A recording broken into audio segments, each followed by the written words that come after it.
வரலாறு காணாத வெயில் வாட்டி வதைத்து வரும் நிலையில் ஒகேனக்கல் காவிரி ஆற்றுப்பகுதி நீர் வரத்தின்றி பாறைகளாக காட்சியளிக்கிறது. அந்த காட்சிகளை பார்க்கலாம்.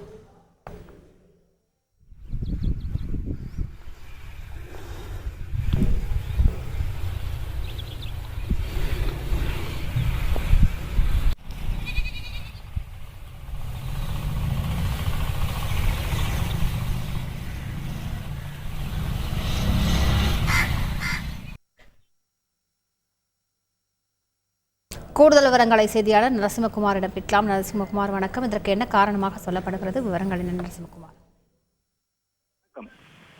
பறந்து விரிந்த காவிரி ஆறு இன்று வறண்ட காவிரியாக நிற்கிறது.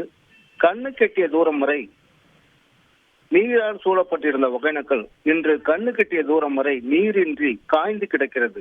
கடல் போல் காட்சியளித்த ஒகேனக்கல் இன்று வறண்ட பாலைவனம் போல் மாறி இதை நம்பியுள்ள சுற்றுலா பயணிகளையும் வியாபாரிகளும் பெரிய அளவில் பாதித்துள்ளது. பாறைகளாக காட்சியளிக்கும் ஒகேனக்கல்லை தான் தற்போது பார்த்துக் கொண்டுள்ளோம். அதாவது ஒகேனக்கலுக்கு தினமும் ஆயிரக்கணக்கான சுற்றுலா பயணிகள் வருவது வழக்கம்.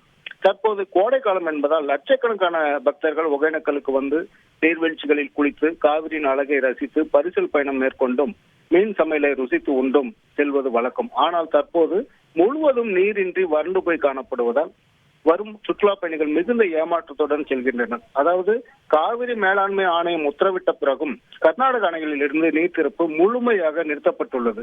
தற்போது 200 கனஅடி மட்டுமே, வினாடிக்கு வெறும் 200 கனஅடி நீர் மட்டுமே காவிரி நீர்பிடிப்பு பகுதிகளான மலைப்பகுதிகளில் பெய்யும் மழையை தொடர்ந்து வருகிறது.